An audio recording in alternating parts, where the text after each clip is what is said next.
Hello and welcome to the Build with Baer workshop. My name is Pat Baer. I'm here to build model kit for you, with you, at you, and talk about stuff and things. I'm going to throw the Bear Cave emote in the chat. The Lego emote, I'll put the Scythe emote in there too. If you're currently a subscriber, you can throw those back at me. Let the people know. We're going to hang out here in the chat portion of the stream. We're going to wait to see if a few folks want to join us. I know that people are getting caught up on pop culture stuff. There's a wrestling show tonight. People might be watching that. And then also, I am fully aware that my view numbers are down. Day and date. Whoop. That was my own audio. I don't love that. But yeah, it has been an unfortunate thing that I have noticed the past couple weeks is that like a Thursday generally about by the time we hit the second hour, we're mixed in. Lashbrook's here. Hi, Lashbrook. Usually I got about 16 to 20 something people watching on a Thursday, which is usually our busiest night. And then Mondays and Saturdays have been lighter, talking more like 10 or 12 peak. But Thursday didn't do too great. And then, of course, my schedule is not great. As I said, Thursday is my best night. It's always has been. I'm not streaming the next 3 Thursdays. I am streaming the next 3 Wednesdays instead. I'll be doing Wednesday night streams and building on Wednesday, but that's not the same. But yeah, next week working at Anime NYC. Week after that, I'm covering a shift because I traded a tech shifts because I'm going to be working Anime NYC, so I'm working that Thursday. And then the following Thursday is Thanksgiving, and I'm not going to stream on Thanksgiving night. I just not going to stream on Thanksgiving night. U.S. Thanksgiving, I should clarify. But yeah, so my schedule is a little weird. Basically, next week I'm only doing 4 hours of builds, which I don't like. I like doing 6, but because I'm working this event and I'm out and about, like, I was like, I guess I could do next Saturday, but I know I'm just going to be so exhausted, and there'll only be one day left, and then Monday I'll start my job, my regular job again, and so that's not going to happen. But yeah, I'm hoping a few more folks join us. I know that Loading Ready Run is doing Desert Bus. There's, as I said, there are a bunch of other reasons and things that people can be doing tonight, and Saturday always is a little lighter than other streams, but also, I am aware that this is not the most exciting kit I could be working on. We will get to the cool part. Working on the Shenlong. We are getting close to start working on the parts that are new, which is the new shield and the sword. Like, these parts are new and will look cool. But right now we're just building a 2011 re-release of the Shenlong Gundam, a kit that we have built on stream. So I understand it's not the most exciting thing in the world, but I hope it's fun and I hope you enjoy watching. I'm a little down. You could probably tell, just in general, but that's neither here nor there. I have things to look forward to. I'm just a little stressed, and today was good. We'll talk about that as we build. As I said, we got the Shenlong. Here's the Shenlong doing its thing, and then we've got some legs because we did leg day on Thursday, and then we got to build a waist. We're gonna build a waist.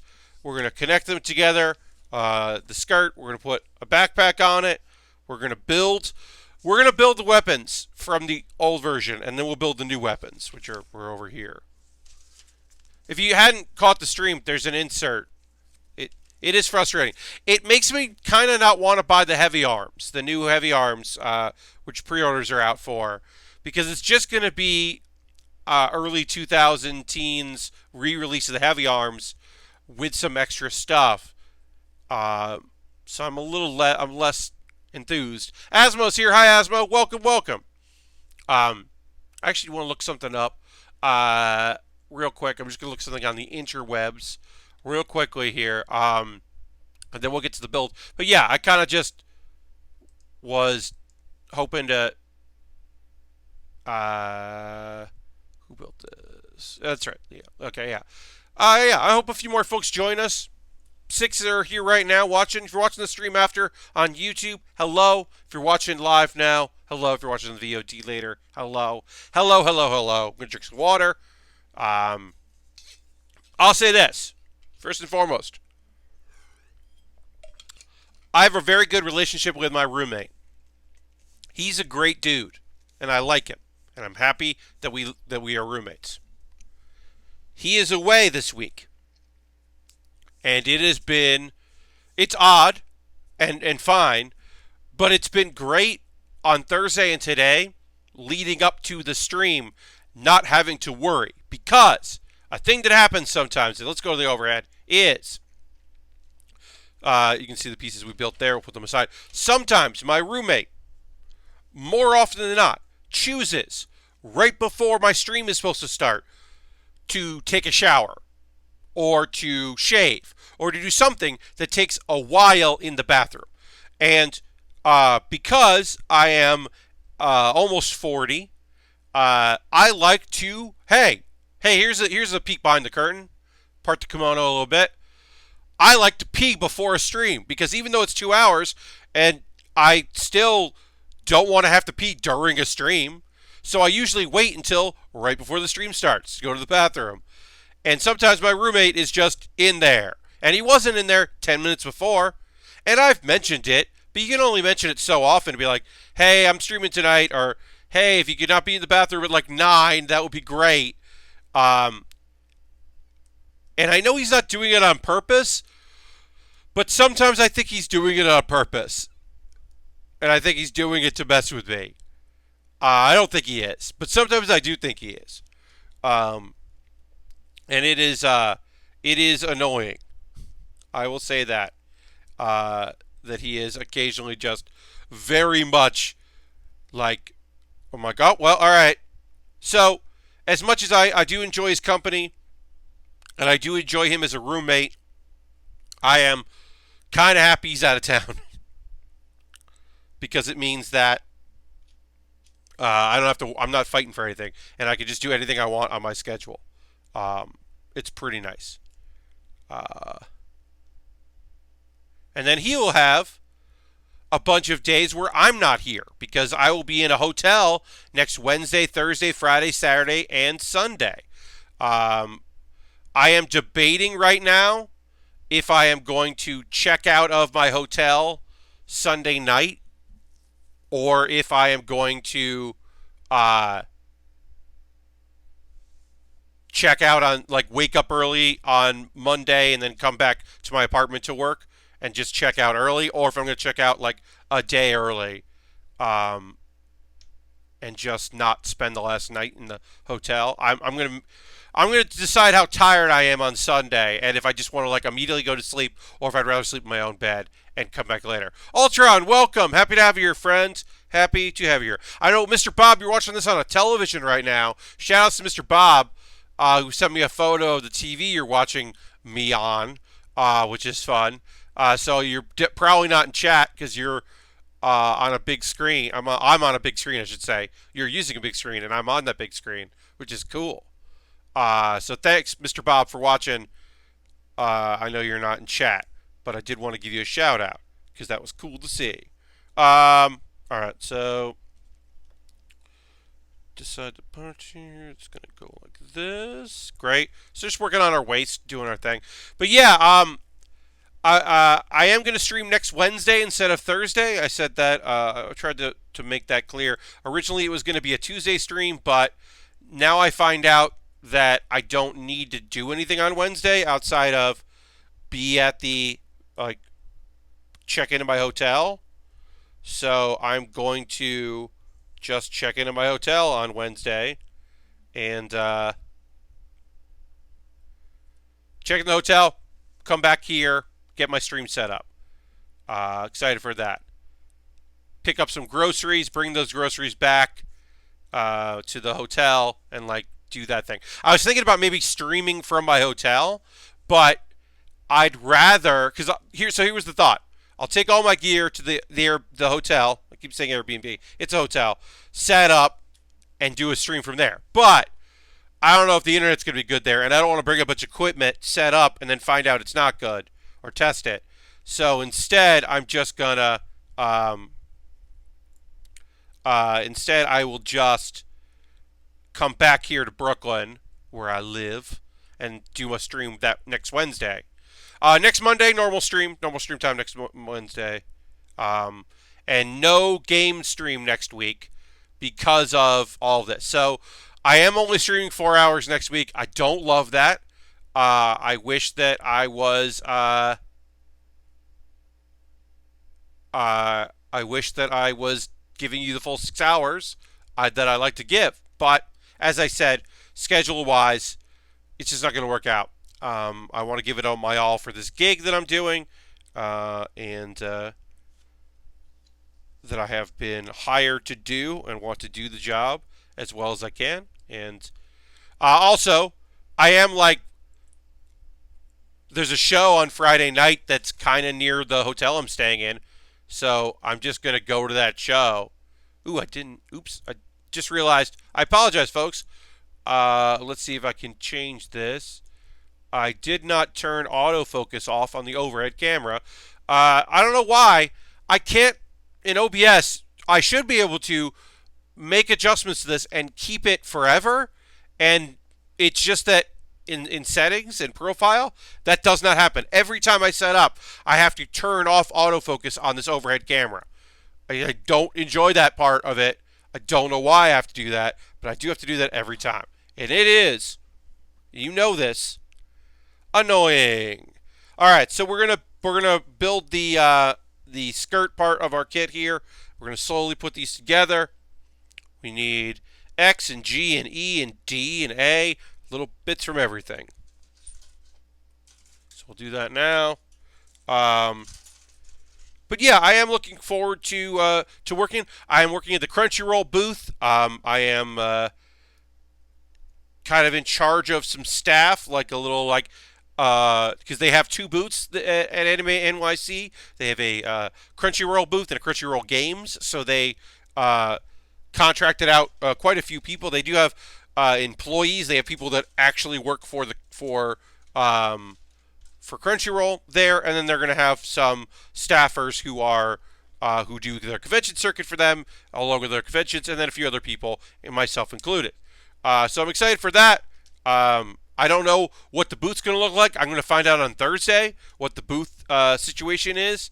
I don't know if they're going to have what show they're tying into, what new show or what upcoming one. I assume there will be Dr. Stone giveaways. The spiky hair paper thing that you can just put on. It's like a hat that you attach to the back, but it's the spiky hair from Dr. Stone. That seems to be a thing that they were giving away at Anime NYC. I expect that to be happening as well. But I don't know Gundam stuff, because they do have the merchandise license for a lot of Gundam things. That's pretty new, so I assume they'll have some Gundam stuff for that, maybe. I don't know. And then at New York Comic Con, they had cutouts of One Piece characters that you could take photos with, which was pretty neat. So I don't know if they're going to have that, but that was pretty neat.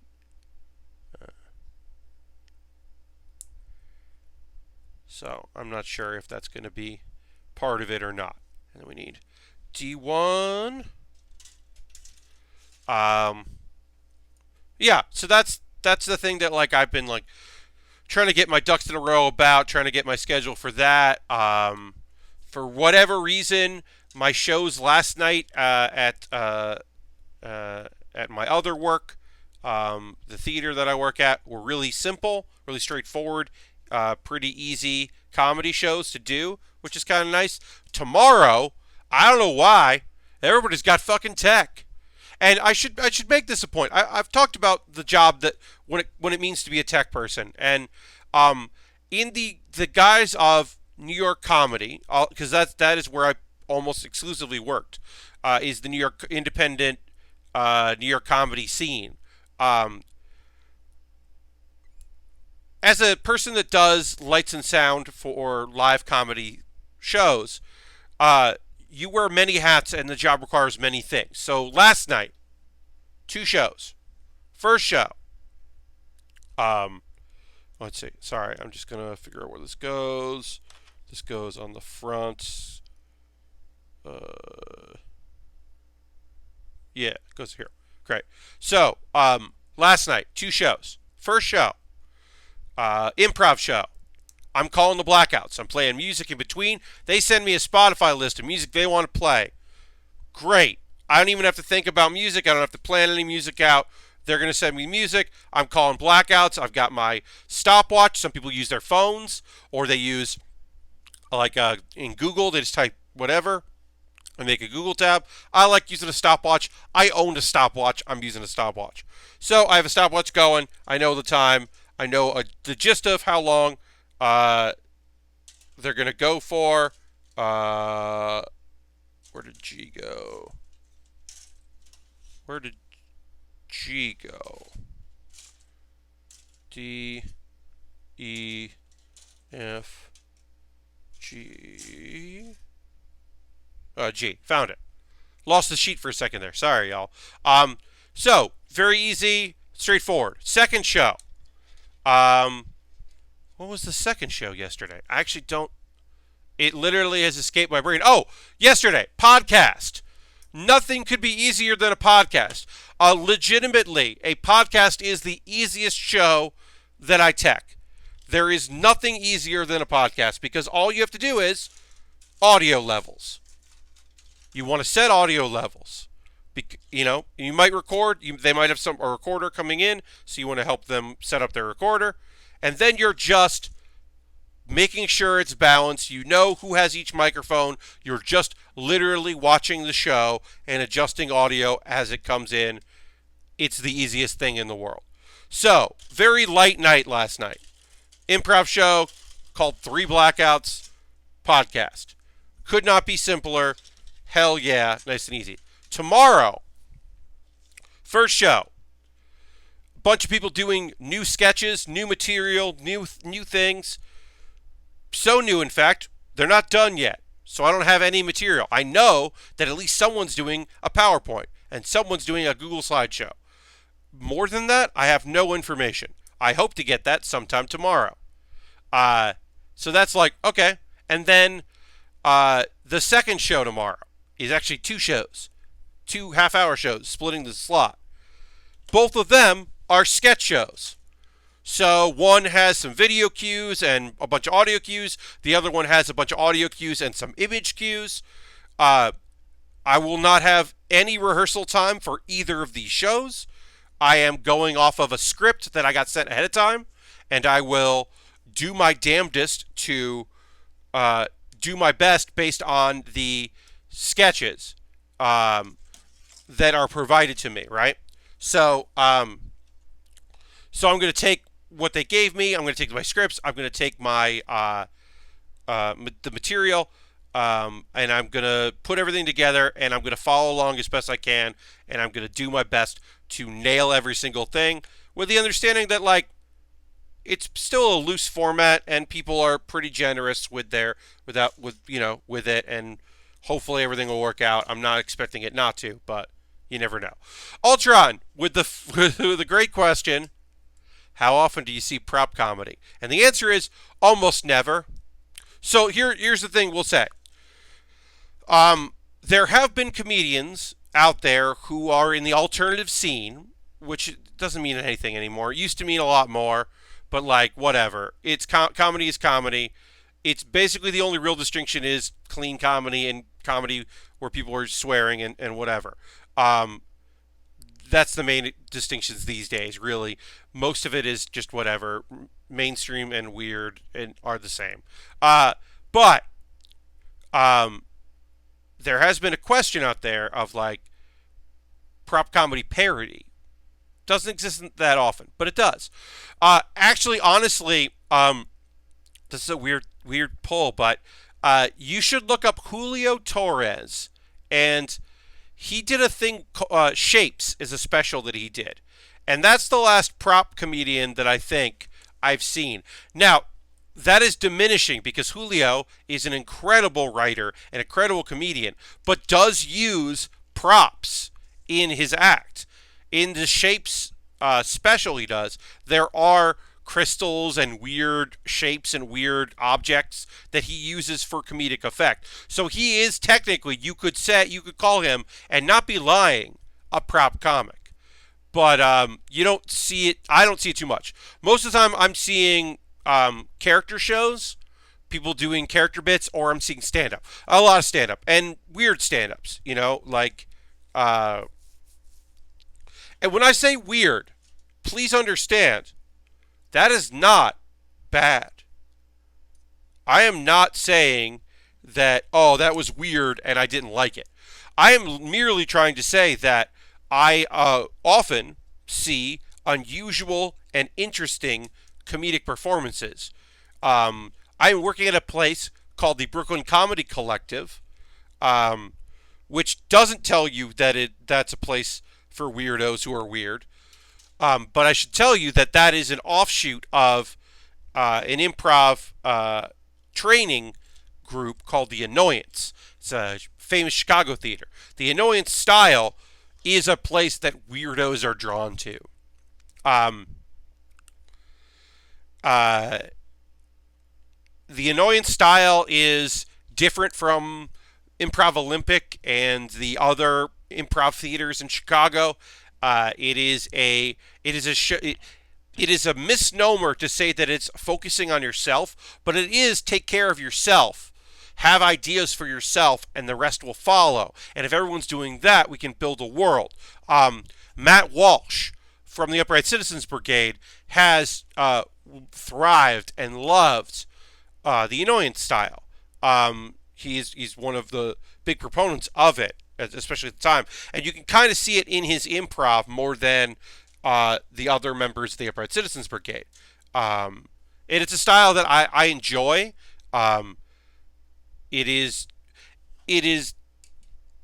but the Annoyance for being like an interesting alternative it was an alternative to the alternative for many people, and a place where a lot of folks shined.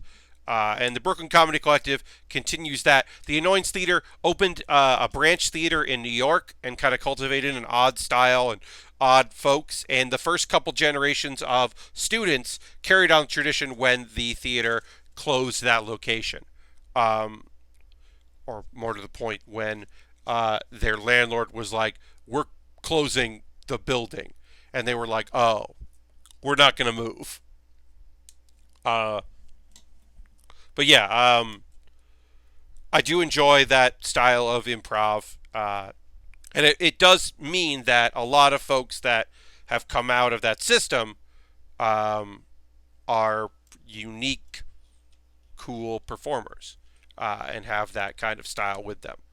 But yeah, I did some prep for that today. I got like my stuff together. We're in a new space, and I'm trying to figure that out. Here's what I learned. So this new space has 3 projectors, which is unusual. Generally, you have one wall and one projector, but all their walls are white, so they bought 3 projectors, which is an odd choice, but that's the choice they made. But they're splitting a VGA signal, and it turns out I can't do native VGA on my laptop, but I can do, normally I've done USB-C to VGA, and that's worked fine. But there's not enough power in the USB-C to send the signal, which is a pretty weak signal, to all these projectors. So it means that I can't use my laptop in the space for video. So I have to use the computer in the tech booth for video, which means that I'll be using that in shows where I want to have video. Right now, I'm going to use or images. I'm going to use my laptop for sound. Now, other folks will be like, "Oh, Pat, well, you just build the QLab. You want to take QLab is a software program. You can take the images you need and the songs, and you can have overlays and overlap, and just put it all together, and then you just run it off one device, and that is fair. But I do not have a Mac. I don't have access to a Mac, So I can't build that. I have to build that in person, and often do not have the time to put together a QLab. But a PowerPoint, an iTunes playlist, I can put that together no problem, and I can just do it uh, anytime I want on my laptop or my computer at home or desktop, the one I'm using right now, any of that. So it actually, to me, makes things way easier to just have two devices, which for some people they're like, "Buh." But also I'm old school. Um, uh, I like having multiple devices uh, and having like I like having my video or my slides images separate from my audio and having them two different levels, and that way I don't have to balance the levels and the audio for that. I could do that live. I like working live.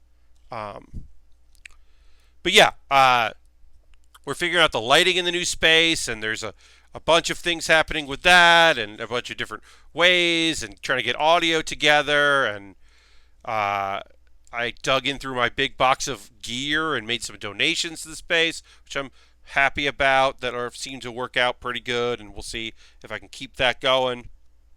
All right, so we're going to put the legs in, and once we connect the legs, then we will put on the side of the skirt. These shouldn't pop off too easily. The fronts will probably pop off, but as we build it or as we assemble it, but it shouldn't be too bad. These do have a tendency to fall off from this era. But the legs don't pop off, which is nice, because that is indicative of the original versions of this kit. The re-release that came out, this is the 2011 re-release of this kit, are a lot sturdier, which is nice. And then, okay, so XB. Nope. Oops. Oh no, sorry. Hold on one second. I thought I was done with this sheet, but these sheets, and so I tossed them aside, but I actually needed them. So luckily I didn't toss them too far and was able to just grab them. That would have been awkward. Yeah, I guess like I didn't, sometimes I plan for things. Oh, I should say this. Somebody renewed their subscription. If you have the ability to hit that notification button so we all know you renewed, please do, so we can say thank you and throw the emotes out there. But somebody renewed. Thank you for renewing. Reminder, if you use Twitch Prime, you got to manually renew that. We are currently at 39 subscribers. I would love to break 40 again, because any subscribers over 40 basically guarantees that I get a payout, because the way Twitch works with affiliates is 15 days after the end of the month, or 45 days after the end of a month. If you have hit over $100, you get a payout. And as an affiliate, I get paid basically like $2.50 for every subscriber, including Twitch Prime.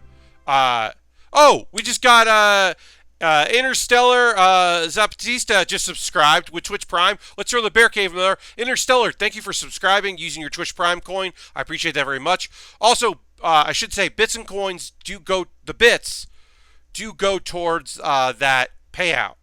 And reminder, when those payouts happen, I buy model kits with that money. So thank you very much.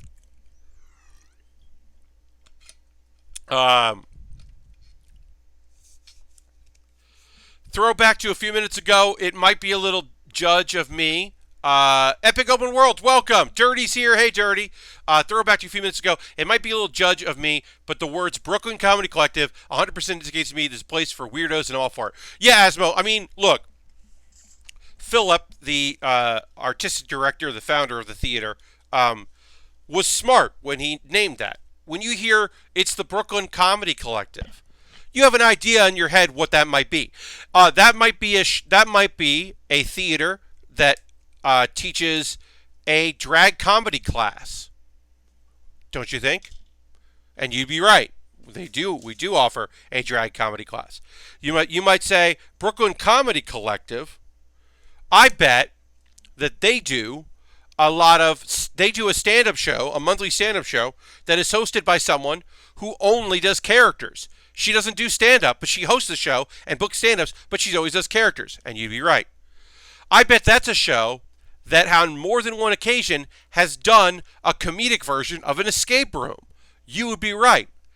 That's the place that often gives some of the weirdest stand-ups you've ever heard of half-an-hour slots to be weird. People like Carmen Christopher, who you don't know, but is a cool weirdo. Or Connor O'Malley, who Connor is incredible. You might know Connor from his Instagram, where he just yells things like he's like he loves big cars and like manly things. He yells like you imagine what a Trump supporter would be. Connor is not, but he is a nonsense person. He wrote early on Seth Meyers. He wrote for Seth Meyers very early on, and had a reoccurring character on the show as a very Bret Hart inspired wrestler named Pigman, who would come in and insult. He would kind of heel promo on Seth, and then be like, and then he would like break character and be like, "Hey, I got the fruit basket you sent. Thank you so much." And he'd be like, "I'm going to scratch your face, Seth. I'm going to punch you in the head." And then he'd be like, "Hey, this weekend, we're going to hit that apple orchard, and I can't wait." And it's very funny. He is a nonsense person and a nightmare person, Connor O'Malley. But yeah, give Connor O'Malley half an hour to do whatever the fuck he's going to do. Yes, Connor did do a series of videos pretending to be Howard Schultz fanatic. Yes. He has a lot of Instagram and Twitter videos where he just like approaches a cool car and is just overly freaked out about how cool the car is. He had like a series of being excited about seeing Hummers in New York. He is a wonderful nightmare of a person, because he does seem manic. He's a good dude. But yeah, Brooklyn Comedy Collective, they're a fun place. I enjoy teching for them. I will say this. I hate... hi, Christian. I hate where my tech booth is. It's a new space. We're converting the space. We're working on the space and finding things. The tech booth is fine, except that it's... my back is to a door that opens into a kitchen. And their food at the bar part of the... Because we're in the back room of a bar, right? Which is cool. I think the locals are going to find out about us and find out that we're awesome and be really psyched that we're there. But it does mean that during my shift, I'm just smelling incredibly delicious Mexican food. And I'm trying not to spend a lot of money because they are, I will say this, a little pricey, but good. So I'm trying real hard not to just eat the food there instead of like working and bringing my own dinner. So I'm trying to bring my own food and be smart about it, but like, oh boy. I got some crispy chicken tacos that are really good and very easy to eat. They should comp you dinner. Well, Epic, there is a discount. I do have a discount code, which is very nice. And I've been making use of that. Who knows? In a world where we're making a success, because right now we're figuring it out, and it's been an expensive process for everybody. I'm sure. We might hit a point where everything is cooking and money is flowing at people, and suddenly it makes sense to feed the staff. But right now, that is not part of the gig. But I have said, if they ever want to experiment, if they ever want to like try a new dish out, I'm interested. Which might be a way to get a little bit of grub. But yeah. I talked about this before. The hotel that I'm staying in next week is when I'm working at Anime NYC has a fridge and a microwave, and I am bringing food from my apartment to there because it's New York to New York. It's Brooklyn to Manhattan, or so I'm definitely gonna bring some stuff. I'm very excited about that. Just being able to like bring some things and not worry about it. And like, because not only does it mean that I can save money, but it also means that I'm saving food, right? Because also saving money both ways. Because one of the things that always happens when you travel is like you don't want food to go bad, right? So you're not buying all the groceries you need. You're buying what you think you need for a couple days, and then what ends up happening to me all the time is I get home and I don't have any food because I don't have any food, so I have to like go grocery shopping when I just got home, and that always sucks. Uh, so now I'm like, well, I'll still have to do that, but I won't have to like run out for one thing because I ran out or of soda or whatever the night before, and then I got to go and buy it at a deli or bodega or something. Like, nah, man, if I have soda left over in the fridge, it's going to the hotel fridge. Hell yeah. Very excited about that. I shouldn't be, but I'm very excited about it. All right, so let's see. We got this here, and we got to. Also, convention soda is expensive. If I can bring in a bottle of soda, like a 20 ounce that I just fill up from a 2 liter.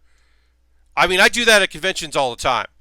If you see me walking around with a backpack at like PAX, well, that backpack has like my laptop and various gear for the panels I'm running and all that stuff. My laptop also, or my backpack also has a bottle of water and a 20-ounce soda thing that I got and filled with a 2 liter that day just to save a little money, and also snacks. I always have snacks. I've always got a variety of things at a convention. All right, we're basically body complete. PAX is lets you bring food in. So, Epic Open World. Metal detectors have never the security is looking for illegal items and prohibited items. They do not mind you bring food in. I have never run into an issue. I'm sure. I think like bring your own PC says don't bring food in, like that area. But yeah, now the food vendors say please don't bring in food, but they don't have anything to say with security. Um, now the only exception to that is like let's say you want to order a bunch of pizzas and give away pizza at your panel. Well, you better hope that the food vendors don't hear about that because they don't like that shit. They don't want you feeding a lot of people. They really don't want you feeding a lot of people because that is a loss for them. But yeah, if you put a sandwich in your bag, no one's going to stop you. Um, that has never been an issue at any PAX I've been to, so which is good. Also, I generally am at a convention. Yeah, working. So that's another thing. I'm getting in early. I'm going through some security, but like it's less stringent because I'm a guest and blah blah, or I'm working a job and all that. So usually I don't run any issues. So like, if for whatever reason Anime NYC was being like negative about people bringing food in at the Javits Center, which I don't think they would. I would just I mean it won't be a problem because I'm going to be event staff. And I'll have an exhibitor badge. I walk around PAX West loaded with water, almonds, and granola bars for sure. Hell yeah, Asmo, you gotta. So did they not like it when New York Dan Reichert was throwing out hot dogs? So, Epic Open World, as far as I know, our food vendor was not, the food vendors were not like, hey, don't do that. Now, no one else that works there liked it and made it very clear they didn't like it. They made it very, very clear that they did not enjoy that at all, to the point where the following year I got point blank asked or like told like, hey, there's no hot dogs, right? And I had to be like, there's no food at this one. I'm so sorry. No, there are not. And yes, did we clean up a lot? Yes. But also, is it gross? Of course it is. It's disgusting. So, I was so mad. So mad. And then he spit part of one at me. Oof. Oofa doofa. Literally was just like, I hate you so much. Get out of here. Yeah. Wasn't thrilled with that. I love Dan Reichert very much. He's a good friend. But so he's talked about this. We haven't talked about it too much, but he sent me messages about trying to rent the Oscar Mayer Wienermobile and have it show up, and he asked me if how feasible that would be, and I had to let him know you can't drive a hot dog truck into a hotel. The logistics of that are not possible. Also, the cart was not in Seattle at the time, so we lucked out with that.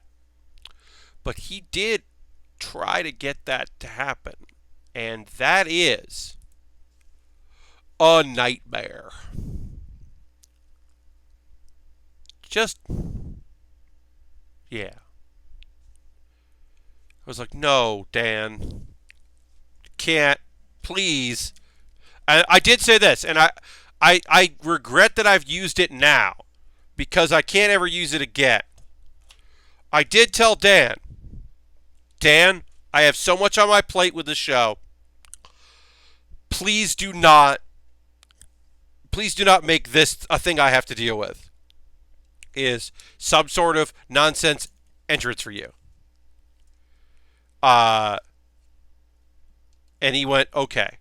Now, I do regret that I pulled that because I feel like the next time he'll say, well, last time you did, I didn't do it because this. But we'll see. He also hasn't been to a PAX in a bit, so who knows. No, Epic Open World. I mean, that would have been hey, there's this big convention in Seattle, and it's this big show, and all these people come, and you'll make Polygon will do a write-up about it. Like, I'm sure he would have greased the wheels of, like, this is a big thing, and people will come to this, so, like, you should definitely do this. Like, he definitely would have made it, he would have hard sold it as a make good, like, publicity. And it would have, people would be talking about it. He wouldn't be wrong, but so glad I didn't do it. This was different PAX than the Money Machine. That was my fave. Dirty, yes. So that was a Giant Bomb prank. That was the second most successful prank we've ever done, in my opinion. In my opinion, GameBomb.ru's podcast invasion is a better bit because it took less time and it was easier to do. And we did have the joke where we said that we introduced ourselves as parodies of the Giant Bomb members and then also claimed that Drew Scanlon also worked for GameBomb.ru as the camera. He was our camera person, which I just thought was a very funny gag. So I think GameBomb.ru's invasion was better. Also, I did my best Alex impression, which played really well in the room. I don't think it played to a camera. But basically, I was just like...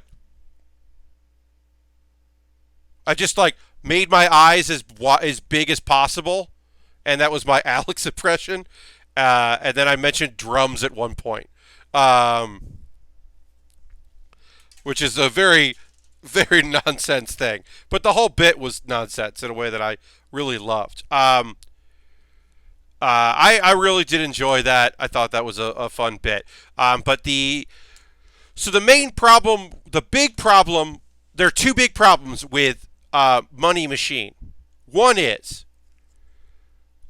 we had to get it set up, and they couldn't do anything because we wanted it to be a surprise, and that sucked. It sucked for Drew, and it sucked for Vinny that they were like, "What's this big coffin thing?" And we were like, "Hey," and I had to get like a PowerPoint set up, and I think my PowerPoint jokes were pretty good, but it took a while, and it was a lot. We didn't like that. That wasn't fun. That we were like making them do like wait for us. So I didn't love that part of it. The other part of it was getting in that machine. Now I will not name names, and I will not do anything to incriminate anyone, but we weren't supposed to do that. The building would have preferred that we did things by the book, aka paid people to have us unload that big machine into a loading dock and bring it in properly. We did not do that. Instead, we found a side door that the security had gone home because it was nighttime. So we found a side door that opened from the inside, had the guys drive up who were carnies, because who owns a money machine? Carnival people, or attached to carnival people, and they were like so late. And then we had to pull up to a side door, and then somebody held the door open, and one of the wheels was seized. So one of us, me, was holding up one end of it so we could wheel it, because it had, the idea was, someone had the brilliant idea, not us, the people that owned this thing or borrowed it, who the fuck knows. They welded a hand truck to the back of it so that it had wheels. Instead of attaching wheels on it, they just welded a hand truck on it. Well, one of those hand truck wheels wasn't real or didn't work, and it was an unbelievable nightmare to move that thing around. It was incredibly difficult and totally not cool. Basically, anytime you've seen at PAX a band that's not part of the main stage, if you've gone to Giant Bomb and seen a band, if you've gone to Cards Against Humanity and seen a band, every piece of equipment for that band has been carried in by volunteers that showed up at a door and took everything in, because you can't have like hand trucks, you can't have like any of that stuff unless you're working there, or unless you've hired people and done the proper work for it. So getting that money machine in was complete nonsense. The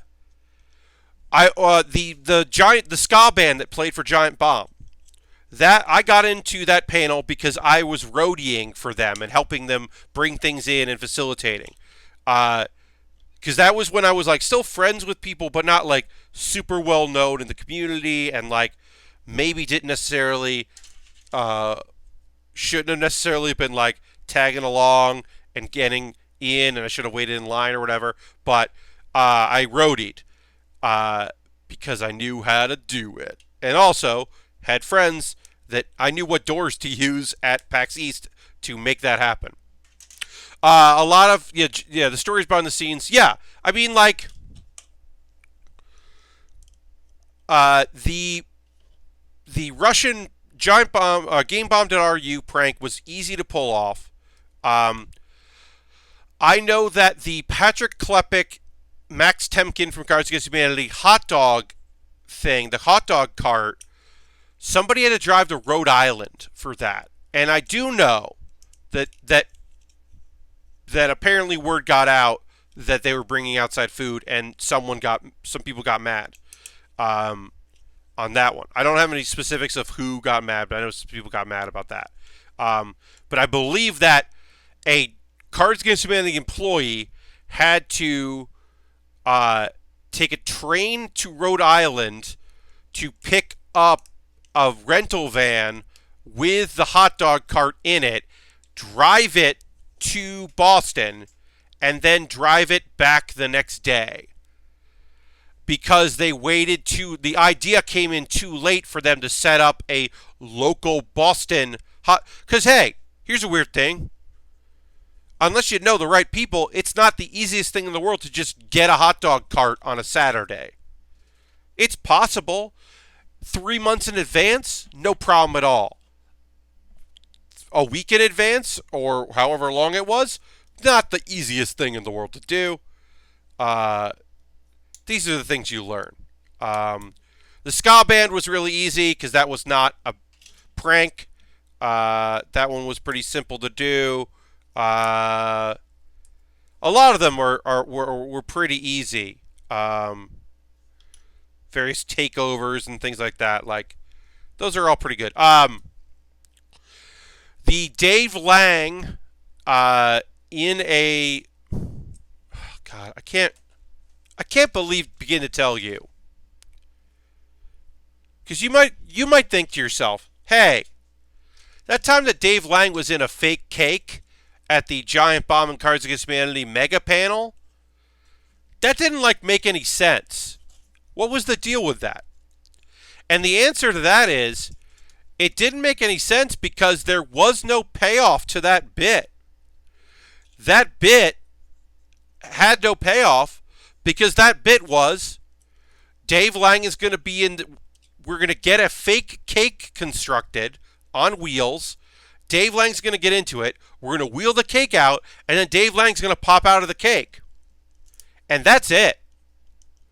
No further conversation was had. No planning was had. I helped wheel that out, and I grabbed Austin and one other person because Austin had already been there to do a bit with me, because we were like, oh, this will be really funny. We'll wheel it in and do whatever. But yeah, there was no conversation about what that was going to be. He just popped out of the cake.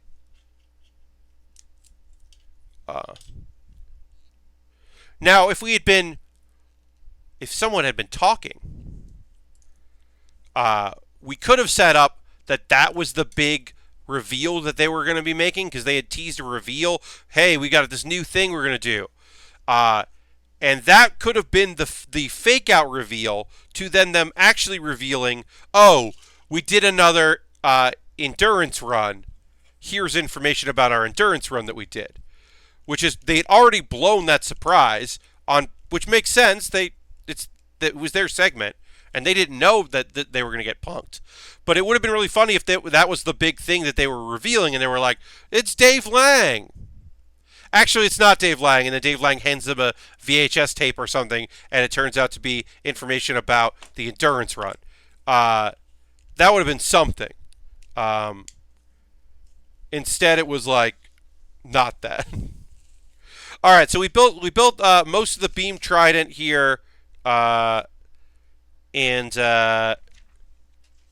we'll finish up the beam trident. So we're going to take a pause for the calls in a moment or two, where I will tell you ways you can support the stream, yada yada yada, boom boom boom, and then we will continue to assemble, and we'll start finally working on the new pieces of this.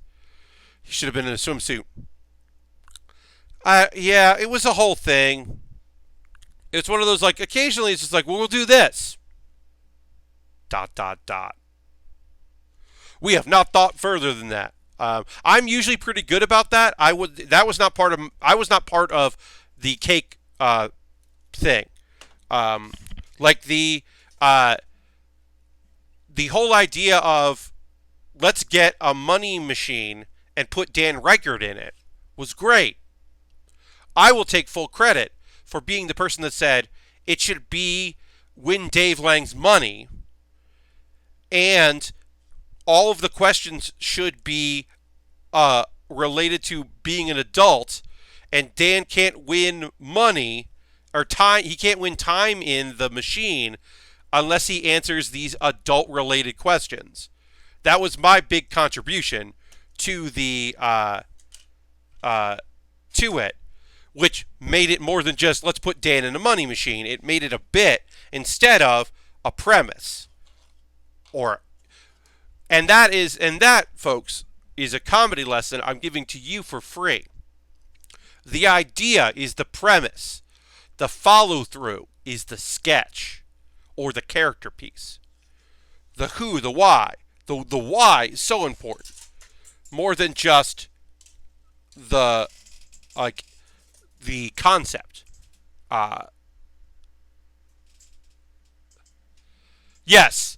I mean, Lashbrook also, yeah. I mean, that Dave was not gonna. Dan was not gonna keep that money. Everyone knew Dan wasn't gonna keep that money. Yeah, Jeff did a thing that we would have done anyway. We would have made it very clear. But yes, the Chikara Invasion was the best thing ever. Chikara Invasion was really fun. The Kaiju Big Battel. Um, a good friend of mine, Ian, mentioned that because we had learned that Kaiju was in Boston and doing a show, and a couple of Chikara folks were up to do the show. So we booked Chikara people, and then we were like, and he was like, "Hey, we're doing a panel. We got all this gear. Could we like show up? You're on the main stage." Dirty, thank you very much. That is a good time. We will take a pause for the cause, and I will drink after that. But why the fuck not? Um, but it was that thing. Like Ian was just like, "Hey, we got all this stuff," and we're like, "Yeah, of course, we should have Kaiju show up." Um, the example I want to give to you as far as comedy goes is um, premise is there is a Kids in the Hall sketch a long time ago called like Lobster Mayor or something like that. It's a sketch where there's no the sketch is them talking about the concept of sketch because it's just like premise and they're like surfer dudes and they're like here's a premise. What if a guy had lobster claws for hands and he was running for office? And then you see that. Well, that's just the premise. Now the sketch ends up being showing you all these premises, but the sketch is really what happens after that moment. Using your thoughts, your if then that what else, your best of your ability to go. Okay, well, if this were true, then this, and this would happen. Uh, it's the jokes, it's the moments in the thing. I mentioned Julio Torres, who's an incredible comedian.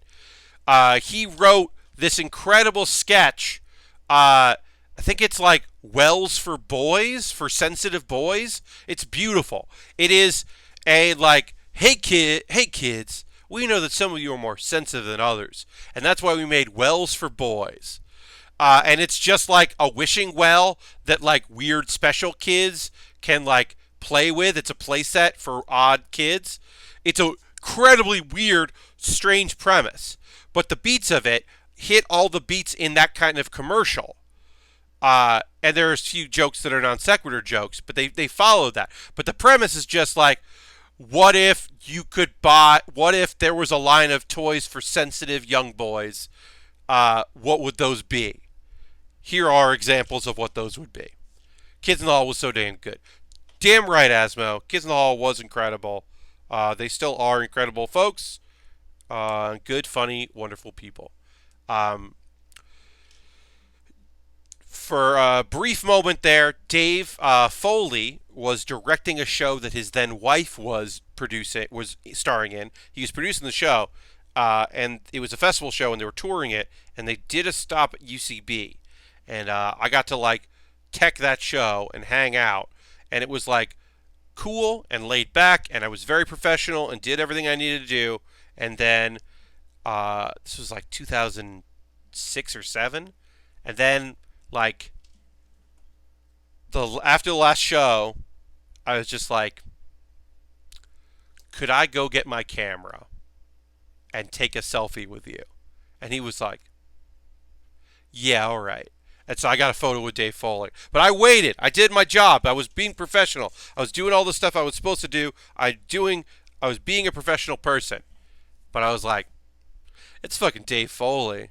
He's in two of my favorite things in entertainment, Kids in the Hall and News Radio. He's in like both of those things.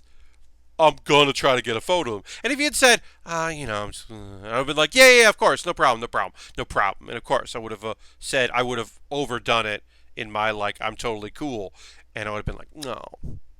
But yeah, had to get a photo with Dave Foley. Yeah, Asmo, this is just incredible. I'm gonna actually look that photo up right now, because I think it's on my Facebook. It's incredible. I was going through a big beard phase, like legitimately a big beard. Uh, so it is a funny photo for that. Uh, but let's see if I can find it. Uh, I don't know if it's it. Oh, I might not have it. Oh no. Let's see. Oh, I found it. Okay. All right. I'm gonna save it. Uh,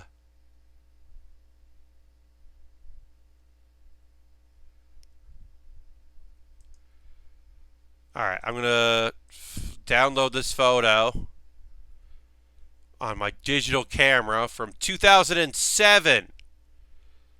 Uh, and it is a very low quality photo, but I'm gonna show it off right now, and then we'll take our pause for the calls in a moment or two. But I got in my head that I want to show you this photo of me and Dave Foley, and so we're gonna look at that right now.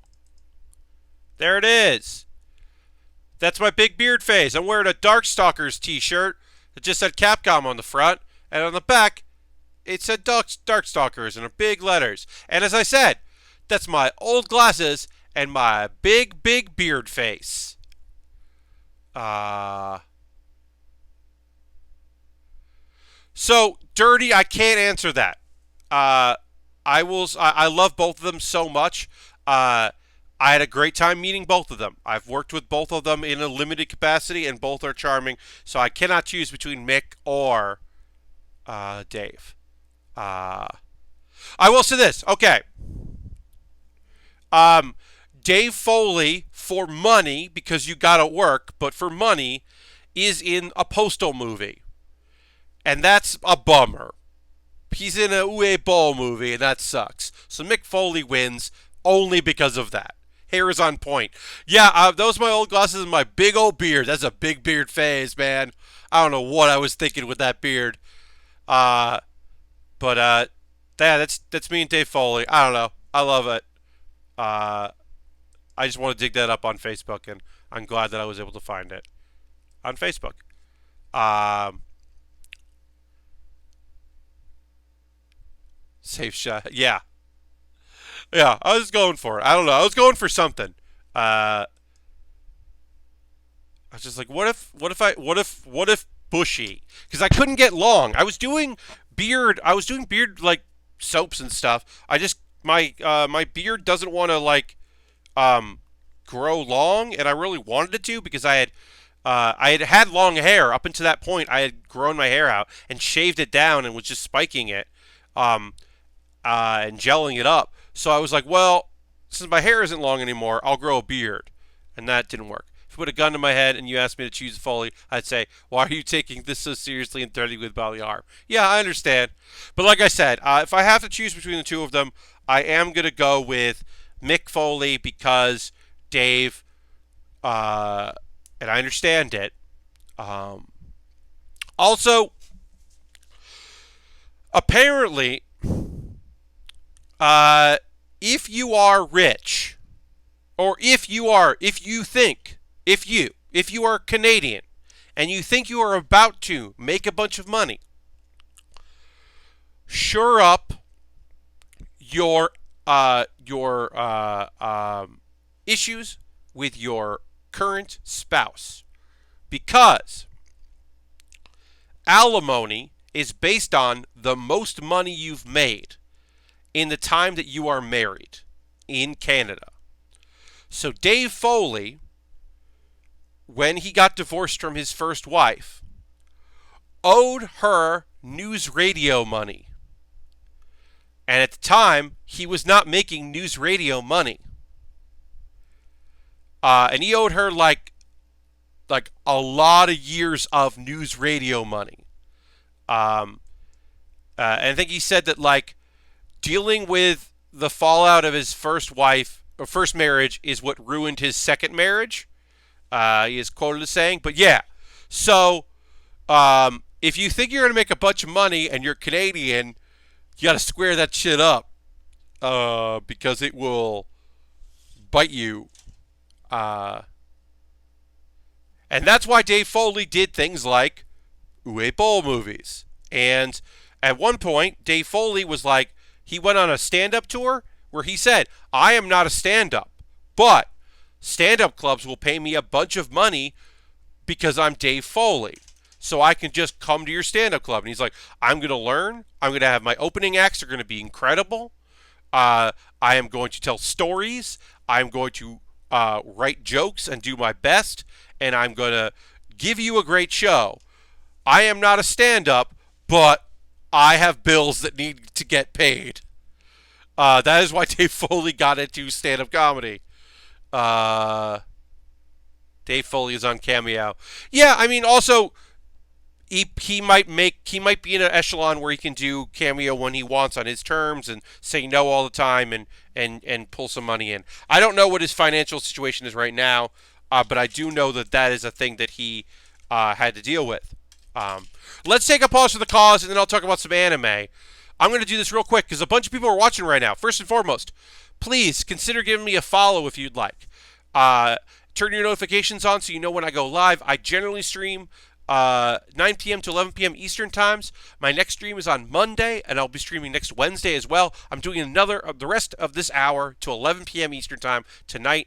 But I did want to say, Pause for the Cause is just a thing I do where I take a little time to talk about ways you can support the stream if you'd like to. It's only a couple of minutes. Don't tune away if you don't want to hear it. If you've heard it 1,000 times, just hang out for a couple of minutes. It will be over pretty fast. If you are currently a subscriber, throw the Bear Cave, throw the Lego, throw the Death Scythe emote in there. Let the people know that you are a subscriber. You can use your Twitch Prime coin. Link your Amazon account with your Twitch account. You should do that anyway because you get free games and stuff. You can also use Cash Money, which is great. We are at 40 subscribers today, which is awesome. That was my mini goal, was to hit 40, and we hit it today. It's always nice. If you use Twitch Prime, you got to manually renew that. Make sure you do that. And I also have a Patreon. You can support me on Patreon if that's something you'd like to do. That's another option. As little as $1. That is a great way to support the stream. I have a Amazon wish list. The next thing we're going to be building was bought off that wish list. It is a Lego set that Leo bought. It is a small little kit. It's a 200-something piece kit. It is the Wrecking Ball from Overwatch. That's going to be a cool build. That's the next thing we're going to build for my wish list. If you're watching this later on YouTube, all these links are in the show description of the YouTube video, so you can go check that out. But I have small things, small sets. I added a bunch of new things in there. Some have Amazon Prime. I try to keep things on Amazon Prime. Hey, the Going Merry One Piece boat. Because we've done the Thousand Sunny. This is the Going Merry, the first one. That's on sale. That's like $18 at Amazon Prime. You buy something on this wish list, it gets sent to me. I build it on stream. It jumps the queue. That is a way to support the stream. If you would be interested in buying something, but you're like, I'd like to buy a kit, but I don't want to use Amazon, you could buy a gift card from USA Gundam Store and then whisper me here on Twitch or DM me on Twitter, and then I will buy something from USA Gundam Store, which, that is another way to support the stream. You could donate various ways. Anything I make from Patreon, YouTube payout, Twitch, or any of these donation things go to buying kits so I can build things on the stream. So here are various ways you can donate. And if you use the Streamlabs one, it appears as a notification, which is fun. We'll get back to building in just a moment. I do want to just quickly mention my Discord. I have a Discord. It's very low-key. People post photos of things they're working on. Silver Streak just posted. He's doing something in because he builds stuff using a 3D printer and just put up plans for that for a new project, which is cool, which look neat. I post photos of work in progress, for the stream. And if I ever do anything outside of building from the stream, which I haven't done, but someday I might do for fun, I'll always post those as well. But Background and Characters is a comedy, weekly comedy thing that I do. We've been talking a bunch about comedy, and I'll mention that. Here's the episode, Background and Characters, that I did this week. That's a fun one. And then I'm going to drink some water. We already had the water remote in there, but I'm going to drink a little bit more water because it's time for water.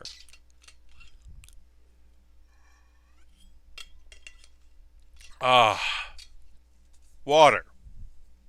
It's pretty great. And now it's the part of the stream. Oh, yeah, and also goose and honk are commands you can put in if you want to do that. Let's talk about anime. I got 4 shows to talk about. Because I did not watch My Hero Academia. I will watch that for Monday. That is the show I have decided to wait on. Also, I know that this one's going to be a little heavy. Even though we had a week off, I was like, I'm going to wait on this one, and I'll watch it for Monday. So I have more to talk about on Monday.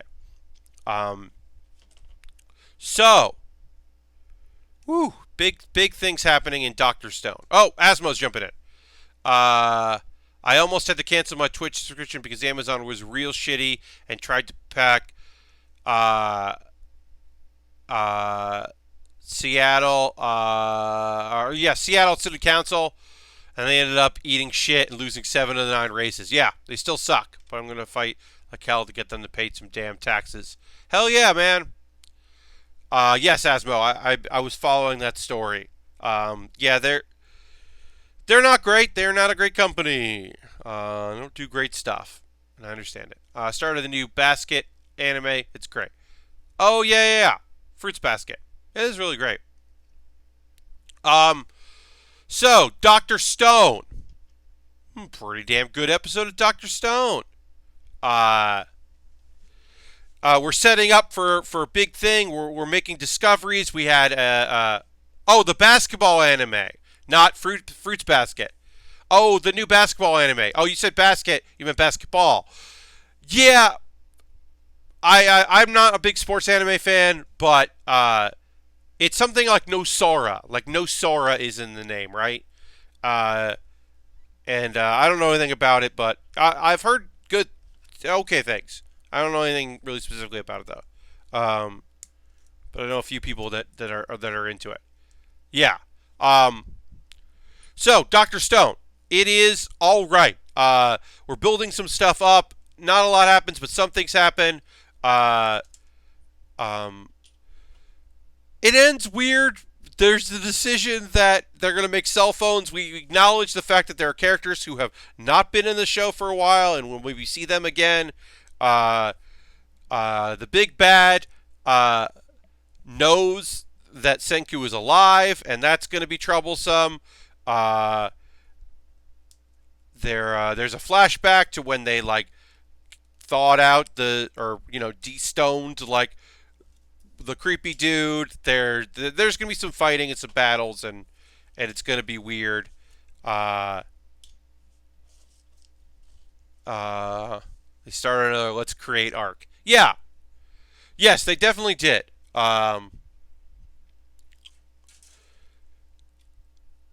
It'll be interesting to see where that goes and the science of that, and that'll be an interesting story. I am excited to see more of that show. I think it's still a quality show. Still into it. Yes, this is what this anime is, by the way. Yeah, no, I mean that's what they do. It is those things, and hey, we solved this problem. Now there's a new problem that we need to solve with science. Food Wars. Megumi lost, y'all. Best girl. And I don't use that lightly. I don't throw around the term best girl when I'm talking about, there's best girl Twitter accounts and people throw that in. These characters, oh, she's the best girl. And you're like, oh, you mean people are trying to tell me that I'm mad. It's like, no, Megumi is the best girl. She rules. She's the best and awesome. But yeah. Well, Christian, they have to build tension, right? Aldini won. So now it's got to be a 2-3 victory. So someone had to lose so that it comes down, so that our main character looks stronger. Because Megumi is always going to like do really well and not pull it off because she is great, but she's not there to be competitive. She's there to be the healer, to be the support, to be like the best girl. She's not the main girl, she's the best girl. And it sucks because she's great, but I wasn't expecting her to win. The character development she got of like imagining herself as the main character of the tabletop manga that she read is a great development and a cool idea. Uh, and I think it was awesome to see that part of it. But this was Aldini, the character that when they were talking about who was going to be in this crew, I was the most surprised about because I was like, that dude? Okay. But yeah, he had to be awesome. He made an incredible pizza. He made a pizza so not only did he make a pizza, but he also tricked the trickster. And that rules. That was great. He like took him down and got it done. And it was pretty rad. Um, I know you're still mad, and I understand your anger. Yes, the guy that hired someone to take him out, and then beat him. Like, yes, he won the game. He played him. He made look. You've seen a lot of like I've done an inventive thing here on the show. I'm doing a cool thing. Uh, but I don't think they've ever done something quite like they did in this episode of Food Wars, which was one character because it's a battle, right? It's taking your food against another person's dish or whatever. It's Iron Chef. A lot of it is Iron Chef, really. But they did a thing where the guy was like, I made your dish because I knew they'd taste yours first. I made your dish the opening act, the first plate of my dish.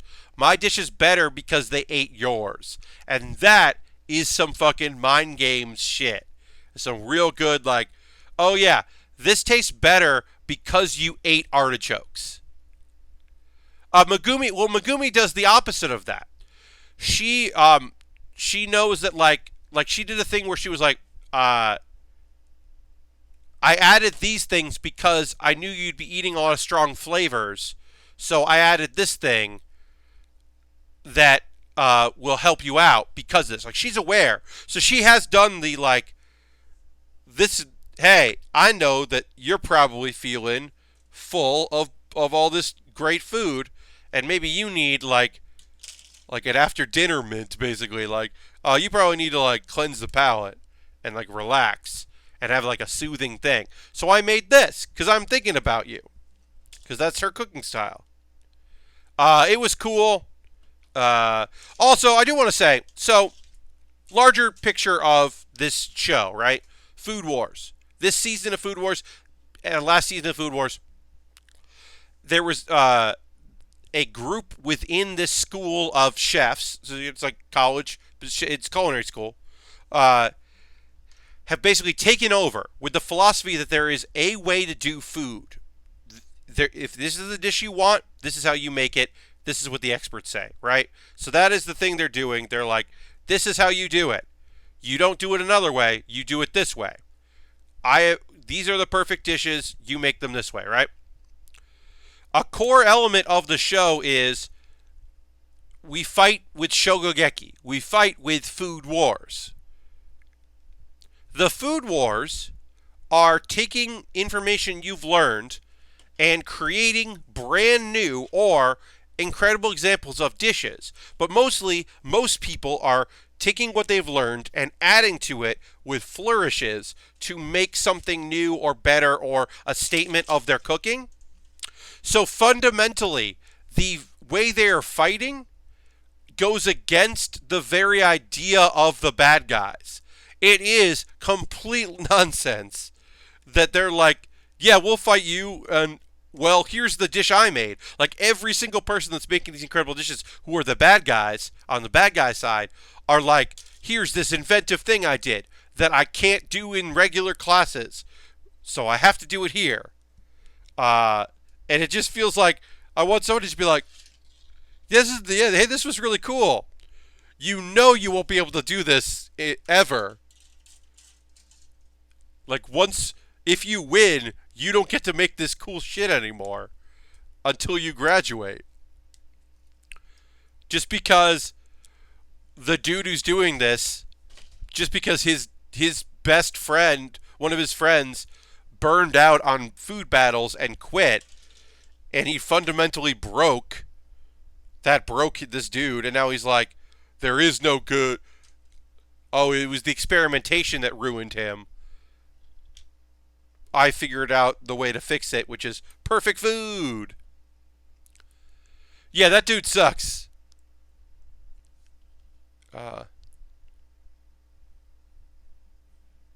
Arena's dad sucks, yeah. Food Wars. It's pretty good. I would never get tired of food battles, right?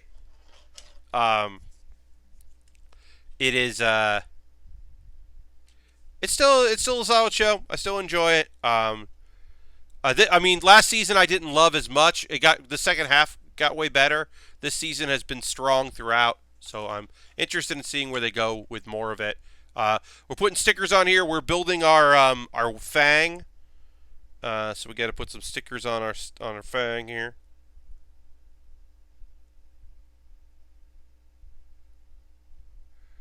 Which is the extendo dragon head weapon that our Shenlong has. This is why the Altron is better, because it's two of them. The last season was weak. Yeah, Christian. I mean, I said this. I stopped watching and then caught back up. The food cart wars, like the school festival part of the arc, was really boring and really took a minute. It had some okay moments, but for the most part, I was like, nah.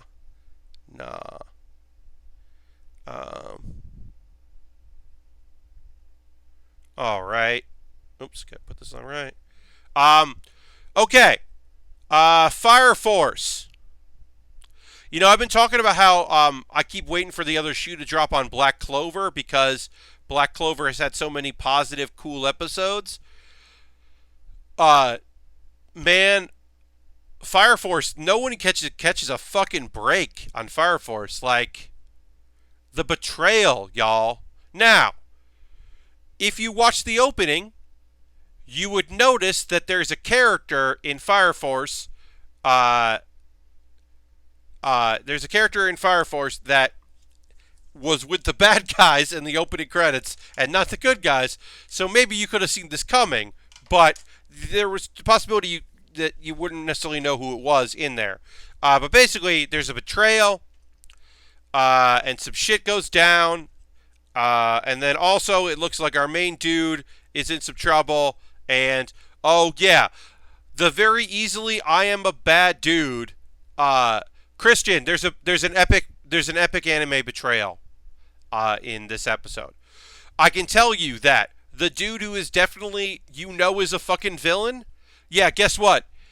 He is definitely a villain with the evangelist. Like, the guy who is clearly a villain is a villain. That is a Fire Force soldier, is definitely a villain.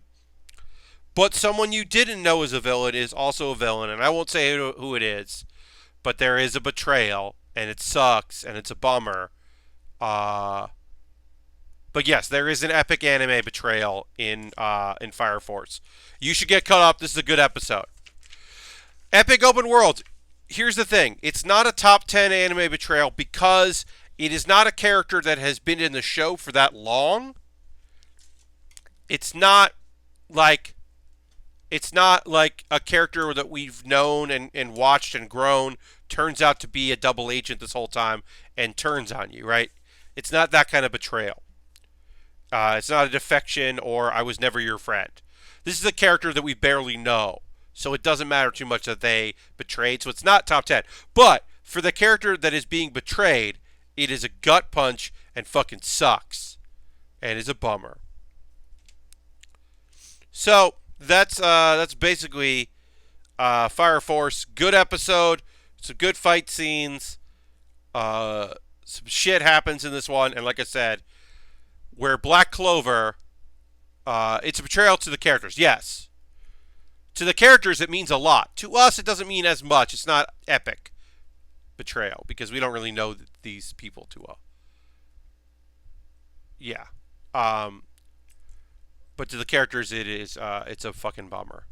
But yeah, that is the thing that, like I said, Black Clover's had so many anime episodes that have been really, or so many episodes of like everyone doing great and being a team player. And this week, fucking, uh, we had like Noelle really shining and being fucking badass and doing some cool shit and being rad as hell. Like I keep waiting for the other shoe to drop on that and just getting a bummer episode, but we haven't seen it yet. And then the last episode, the last anime thing I'll talk about tonight, the last show, is uh, We Never Learn season 2. The first half, now this whole season has been like a plot, B plot, like not overact, interact. You know what I mean? Like uh, one story, second story, splitting the time, like a 10-minute story and a 10-minute story, or whatever, or 8 minutes or whatever, how long it is. We've been seeing that, and that's been good. It's been a fun format. This first half did see a lot of hijinks that involve the teacher. She was heavily involved in this episode, for better or worse. I think the second half was stronger about interviews and some character development. We did have, I will say this, we had a towel drop moment. They're like kind of being cheeky about like doing the thing, being like, it's a romantic comedy stuff, like doing that kind of thing, and then like being aware. He's like, how does this keep fucking happening? How do all these people come? Like his water heater got turned off, and so he takes his younger brother and sister to the baths, and of course the college student that uh, teases him and the teacher are there. Of course they are. But I will say, you do get to see the college student like let her hair down. That's kind of fun. And she teases the teacher, and that's also kind of fun. Did I do? Oh yeah. So it was an alright episode. The second half of it was I think stronger. Um, because it did have some recurring gags and was like doing mock interviews and nice and kind of fun. Overall, the season's been pretty good. It's not the best, but like I said, I said this on Thursday, or sorry, yeah, Thursday. I'm just starved for non-shonen shows. Like I love all the shonen we have. Like Radiant is still okay. It's not great. In another part of the year, it would be better. But like One Piece, My Hero, um, Fire Force, Black Clover, Doctor Stone. There's just so much good shonen out there. To a certain extent, Food Wars is a shonen show. There's some really good shonen out there, but I don't have a lot of like my fun comedy shows or my slice of lives. Like there is no slice of life this season really. I guess After School Dice Club is a slice of life, and that's it. Like it's a weird action heavy season, which is like I said, good shows are out. No real spoilers for interested in AEW Full Gear, says Asmo, but the title match apparently got plenty colorful early on. Ugh. I hate it. I hate that. Don't bleed. Please don't bleed. I don't care if you theoretically have better health insurance in this company. There's no reason for a 48-year-old man to bleed for me. That's my opinion. And like, yeah, Cody's got bleach blonde hair right now. I saw a gif of Cody taking a dive straight onto his face. Ugh. Yes, bleach blonde hair. Blood is going to look right there. Like, we know that. Ugh. It's just like, it's so frustrating. We don't need it. Cody Rhodes and Chris Jericho are fantastic wrestlers. Yes, Jericho is 48 and like isn't in the shape he's always been. Uh, but it's fucking unnecessary for them to take those kind of like like you could just fucking wrestle. Have the numbers game be okay. I unmuted a weird spot in this conversation. A story heavy moment in my game. Dirty Donut. We're talking about apparently there's some blood shed in the main event or the title match for AEW, the Wrestling League, All Elite Wrestling, which has a pay-per-view tonight. And apparently there's some blood, and I am against that because the wrestlers that are doing this do not need to do that. They do not and should not. Do not need that shit. Don't. Yeah. No, last week they haven't. And like, yeah, if you have King of the Deathmatch characters, wrestlers who do that style, to me, I'm like, yeah. But like, I don't need Dustin Rhodes, to bleed. That man doesn't have to bleed for me. At all. He shouldn't be.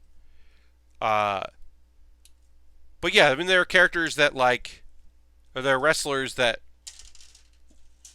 like it is part of their gimmick or their style to do that, and like while I'm opposed to it, I understand where they're coming from and why they want to do it because that's the style of wrestler they do. But Chris Jericho's not a I'll bleed on you wrestler.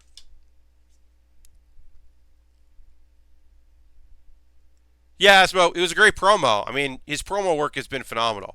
I do want to answer Epic World's question before we get too far into wrestling, which he asked, is Shonen just going to take over the world because how popular My Hero is? Look, Shonen has always been is a moneymaker, right? Um, the really popular shows like now. If you want to ask me if isekai, a genre where this year there have been in 2019 there were probably 20 isekai. Isekai I think is fucking here to stay and taking over and light novel. I mean, there are so many like contests in Japan that are basically like send us your pitch. No light novels, please, because it's just overwhelming. Whereas shonen has always been a popular thing, like shonen, from Shonen Jump to like whatever, like that stuff is always going to be incredibly popular and always going to have a lot of attention, because that is a genre, that is a style of anime that does really well.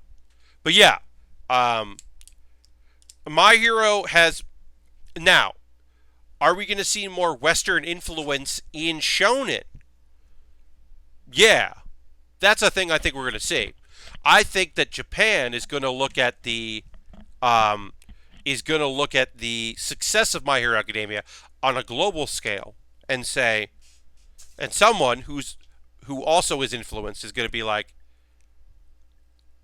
yeah, I'd like to try to add more American influences or like American video game influences, or I'd like to see someone who is heavily influenced by, like in the next 10 years, we'll see manga that is inspired by Steven Universe.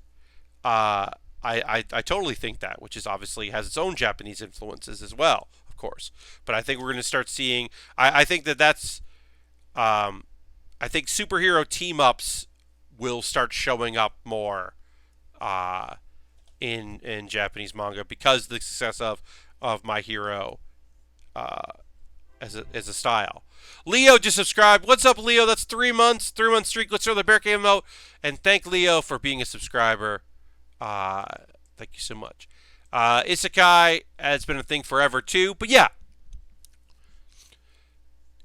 I mean, Christian, you're totally right. It's just that light novels, I think, have taken a lot of it. People are really paying attention now to the world of light novels in ways that they weren't always. Um, uh, I think that which is been interesting for better or worse. I think people are more interested in that genre than they were before. All right, so this is if this was the kit, if this was 2011 and we had just bought this kit as a re-release of the 90s kit, we would look at it and go, "All right, we did it. We are build complete. This is the kit. Case closed. Throw your hands up. We're done here. We've done everything we need to do with this kit." And you'd be right, but we're not done because this is the P Bandai version of this. This is the custom. We are going to build a big old sword and modify the shield. Uh, we're going to build a new version of this. We're going to change some things around. It's time to get into it. Actually, did I? What are these pieces for? I can't remember what these pieces are for. I might have. Did I miss a part of? No. No. Oh, I did miss part of the shield. I did miss that. So I was teasing you.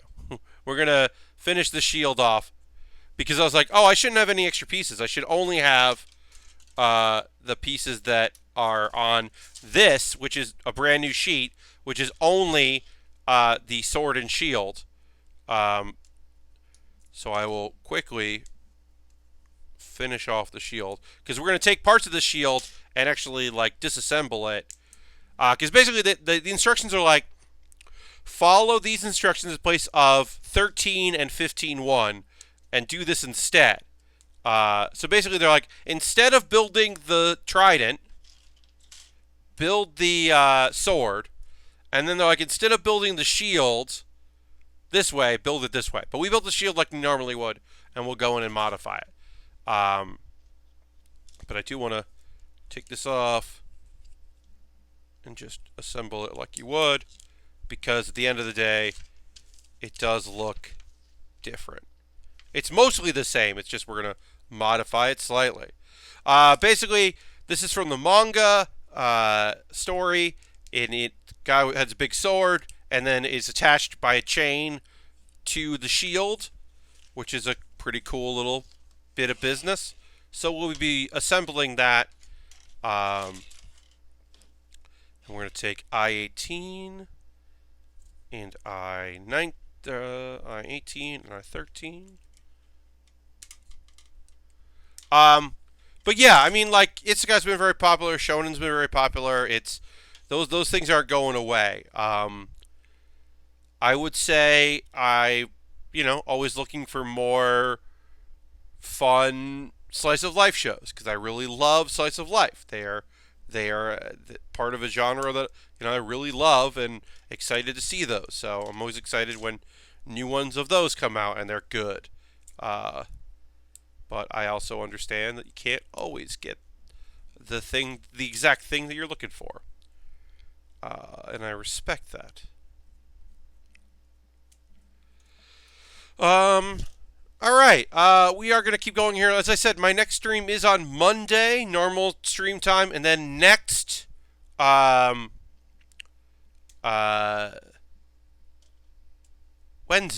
I will do a build stream. No stream next Thursday. No stream next Saturday. So I'm going to do, we'll only do 4 hours next week because I'm working this event. I'm working Anime NYC. Hey, if you're here in New York or you're coming to New York for Anime NYC, please come to the Crunchyroll booth and say hello. I will be there doing my thing, which is working that booth. What specifically I'll be doing in that booth, I am still a little unsure, but I will find more details out soon. But yeah, I mean, I'll be there. I'll be, answer questions and whatever. I I don't know if I'm going to buy anything from. Look, I'm probably going to buy the Super Saiyan Gogeta. I'm probably going to buy the Gogeta. I'm not 100% sure. Uh, I might also buy. Uh, I would buy the Tall Geese 3 real grade. I'm not interested in the Tall Geese 2 Master Grade with the new clear coating, or the new coating. That doesn't really do it for me. Uh, but the real grade I'd be interested in picking up. So if that's available, I might get that. I'm not really sure. It looks like it's mostly the stuff they had in New York Comic Con, and there's nothing new in Anime NYC. So I might just go and look at like their random stuff and see if there's something that's like anime hype man, anime rules. Yeah, that's what I'll do there. No, I'm sure that it'll be. I'll be doing something fun. Shonen Isekai, Slice of Life Sports. Are there other major groupings of anime? Asmo, I mean, there are like dramas. Uh, sometimes those dramas, romantic comedy is like, yes, shoujo's, the kind of lady centric versions of that. Your Sailor Moons. Um, Straight up action. Yeah, Magical Girls. Yeah, Magical Girls is very popular. Although Magical Girls has been Magical Girls went through a weird phase where everyone was doing their like, somebody did their like dark take on the reality of Magical Girls, and then everybody was like, "Oh yeah, we should be doing our dark take on Magical Girls too." Yes, and so there was one like last year or this year that was another one. It was like there were a bunch of magical girls and they defeated the evil, and then the military like was just like, "Hey, now you work for us." And some people like rebelled against that. Not everyone did, and then they had to like, and then a new villain came back. The deconstruction of magical girls. Yes, that was definitely a thing.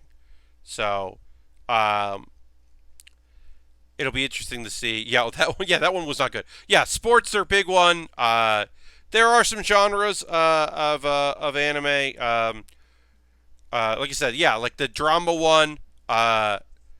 Drama kind of things, like relationship things. Um,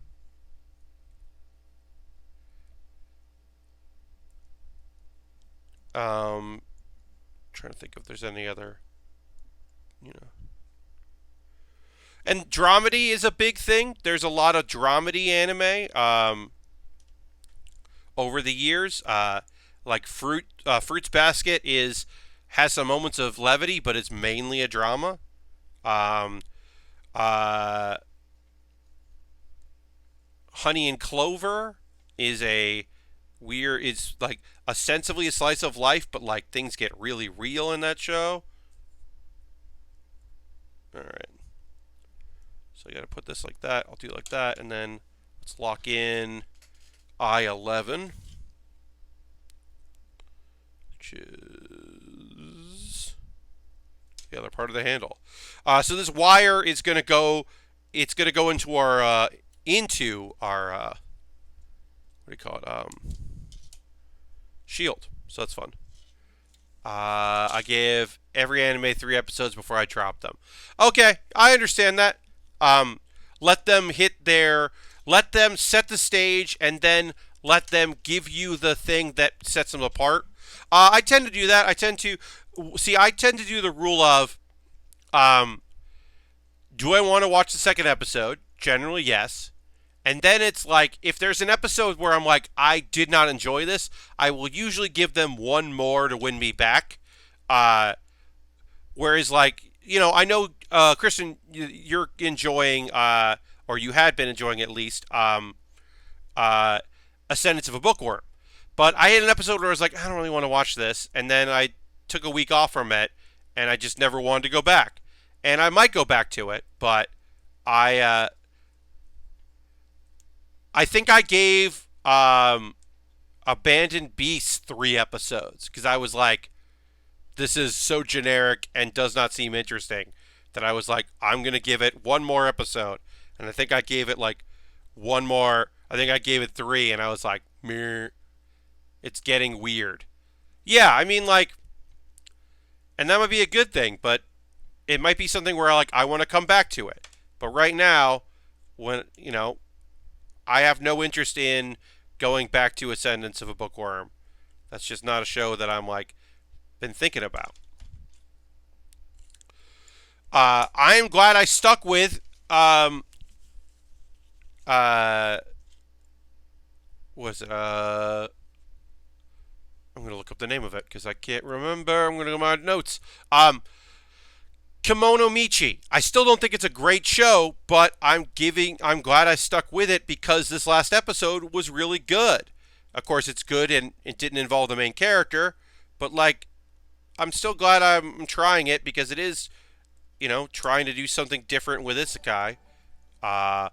Mumble is now following. Thank you, Mumble, for following the stream. Appreciate that very much. We are wrapping up our Shenlong Gundam with some extra parts by building a sword, and then we are going to build a new version of the shield. So this is the shield as it was for building it. Now we're going to build the new part of it up once we finish with the sword part. Look, here's the thing. I saw this big sword in the photos, and I was like, I want to make that sword. Oh, it's it's attached to the shield. I love that. Did I know that this was just the 2011 kit, and then also a new sheet that had this? No. I did not know that. It makes me less interested in the heavy arms, which is just going to be the heavy arms with some extra pieces. I'm not super thrilled about that. I was hoping that it was a brand new mold and brand new version of the kit, and not just like they could have just sold this sheet and the instructions and been like, take out your Shenlong and you can augment it. And they didn't do that, and I get why they didn't do that, but I'm not thrilled with it. This looks rad, don't get me wrong, but it could be cooler. And 15.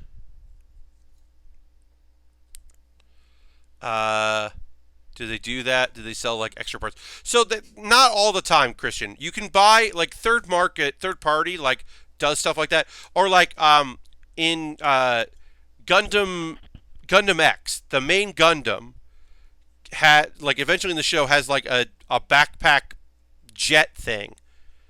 Well, they didn't sell that with the double X. You could buy that separately, build it, and attach it. So they do stuff like that. But like we built the Leo from Gundam Wing. Well, they're making a space version of that.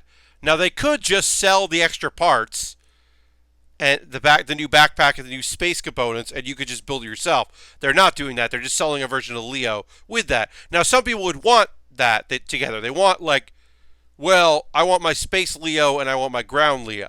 So for them, the fact that they're selling them as different units is a good thing. For me, I'm not as thrilled.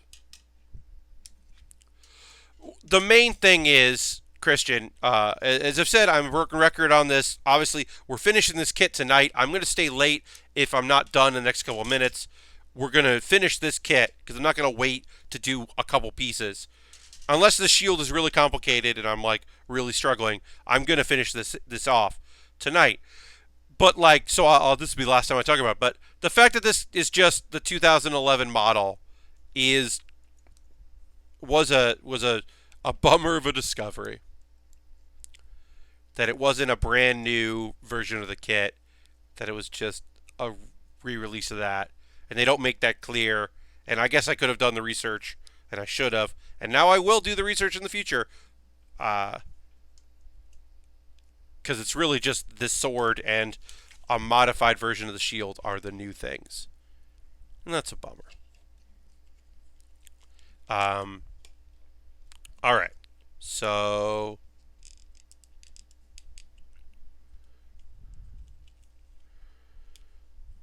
let me find... So we got to take apart the part of the shield that we built.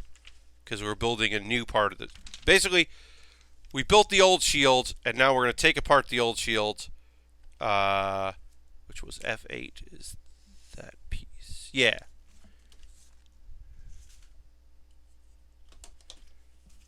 We're going to take apart the back of this.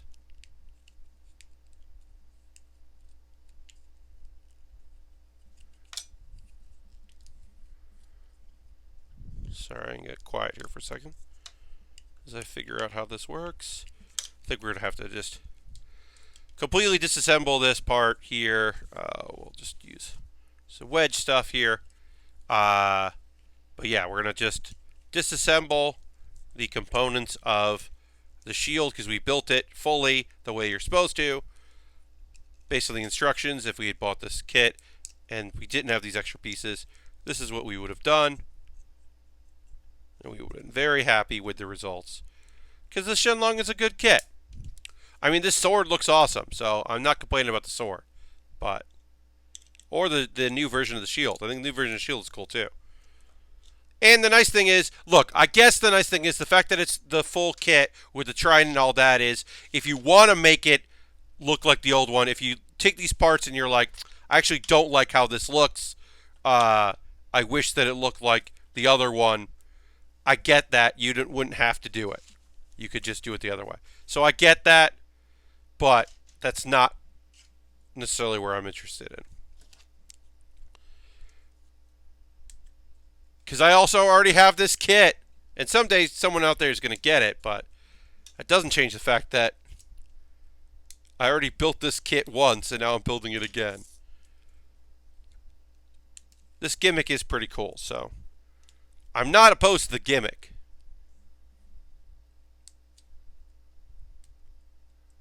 We'll need that for this. And that there. Alright, so take this part here and gonna put it like this. We're gonna take our wire, the other end of our wire. Now they want you to cut it at a certain point, I guess, but I'm not interested in doing that. So I like the idea of having a lot of this wire around. But basically the idea is that this wire that's wrapped in a nylon fabric, we're going to be able to coil this, which is pretty neat. So we'll take that, and then we'll put this here.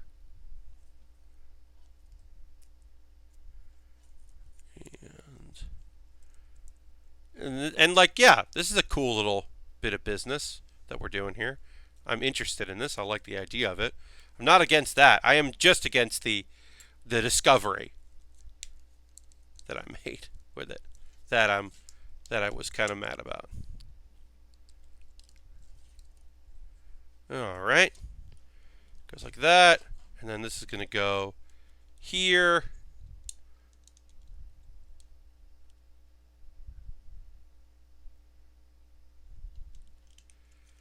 and then we'll just put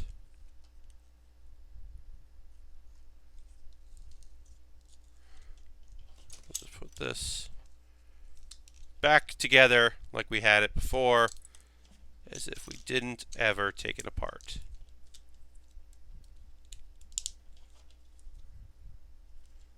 All right.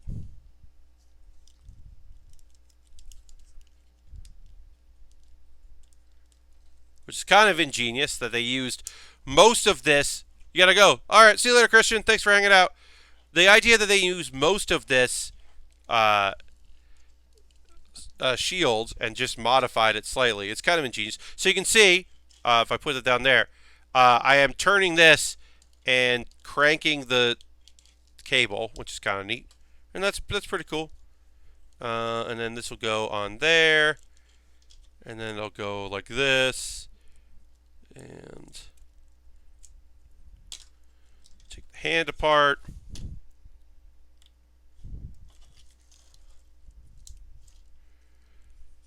But that was basically our kit here. I'm just going to put this hand in the handle. that. And then we can build a stand to hold the sword if you want to hold the sword in the stand. I'm not even going to worry about that. I think that's totally okay and cool because I'm just going to hold it like this. And there's our Shenlong with the new sword, which is pretty neat. And the old other elements of the kit. So, what happens now, Pat, you say? Well, I will take a photo of this, but right now, we are going to go ahead. I'm not going to show you an ad in there. Asmo, I think it looks rad. I think this sword is awesome. I just don't think it was worth the money I paid for it. If you've never had a Shenlong Gundam, this is the way to go. But I don't love it. So what we're going to do right now is we are going to raid our friend of the show, longtime supporter of mine, who is raising money for Extra Life. We are going to go raid Harold, H-Bomb. Stay as long as you can, support Harold as much as you can, but we are about to do that because I think that will be nice to do. So we were going to go and raid H-Bomb and Friends. Have a great night. Sweet Chuck, thanks for watching. But yeah, I hope folks will come and join me on that. Have a great one. See you.